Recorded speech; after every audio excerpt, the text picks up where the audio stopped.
Imagine a country on edge. Police vans burning. Streets sealed by riot squads. Citizens afraid to speak, not because of violence, but because of words. This isn't a dystopian novel. This is the United Kingdom. But while Britain's streets were exploding, a far more dangerous battle erupted somewhere else, online. On one side stood Britain's new Prime Minister, Keir Starmer, struggling to project control. On the other stood Elon Musk, the world's most powerful tech billionaire, armed with something more dangerous than weapons, a global audience. Then Musk dropped 3 words that detonated across the world: civil war is inevitable. The British establishment froze. Never before had a private citizen challenged a Western leader this directly, and survived. Starmer's government rushed to condemn Musk, calling his statement reckless, irresponsible, and dangerous. Musk didn't back down. He escalated. He accused Britain of becoming a two-tier state where justice depends on who you are, not what you do. And that accusation struck a nerve. Because to understand why Musk's words landed like a missile, you have to look beyond headlines and into what was really happening on Britain's streets.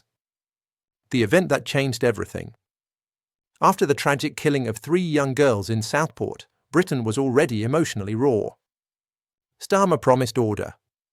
The full force of the law. Zero tolerance. But then something strange happened. Footage emerged from Birmingham, not broadcast on mainstream television, but spreading like wildfire on X.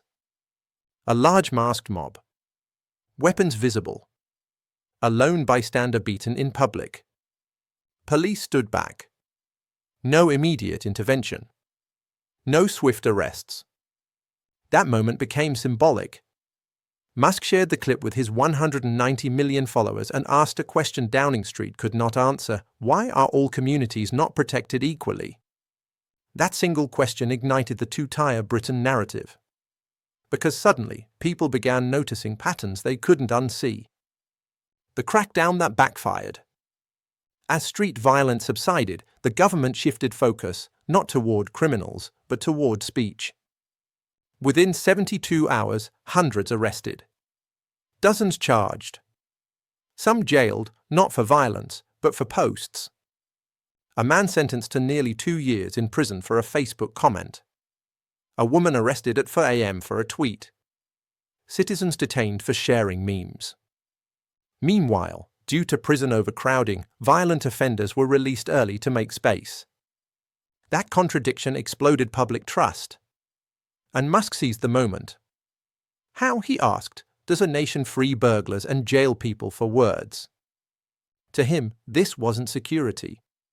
It was authoritarian control. The hidden war nobody is talking about. This wasn't spontaneous outrage. It was personal. 2 years earlier, an organization called the Center for Countering Digital Hate led a campaign to financially cripple X by pressuring advertisers. That group's founder now sits at the heart of Starmer's government. Musk knows exactly who he's fighting. This isn't a clash between billionaire and prime minister. It's a war between platform power and state power. Between free speech absolutism and algorithmic control. Between Silicon Valley and Westminster. The Online Safety Act, the real battlefield. At the center of this storm sits the UK's Online Safety Act. A law designed to force platforms to remove content deemed legal but harmful. Those words are crucial.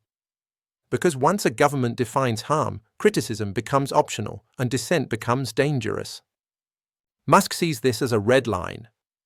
To him, Britain is becoming a test case for digital authoritarianism.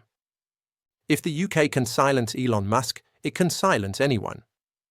And that's why this fight matters far beyond Britain. A country at a crossroads. Britain now stands at a moment of reckoning. One path leads to tighter laws, broader surveillance, and state-controlled speech, all in the name of order. The other leads to chaos, dissent, and uncomfortable freedom. Starmer says he's protecting communities. Musk says he's protecting liberty. And millions of people are watching, not because they love Elon Musk, but because they recognize something deeper. When people lose trust in equal justice, democracy begins to crack. When speech becomes dangerous, silence becomes survival. The question that won't go away. This is no longer about riots. It's about precedent. If means are criminal and violence negotiable. If speech is punished and power excused. If one voice can be erased, who's next? Britain's conflict with Elon Musk is a warning to every democracy on Earth. Because if this model works, it will be copied everywhere. So the question remains, louder than ever, is Britain protecting order or sacrificing freedom? Tell us what you think. Because this battle isn't just Britain's. It's everyone's.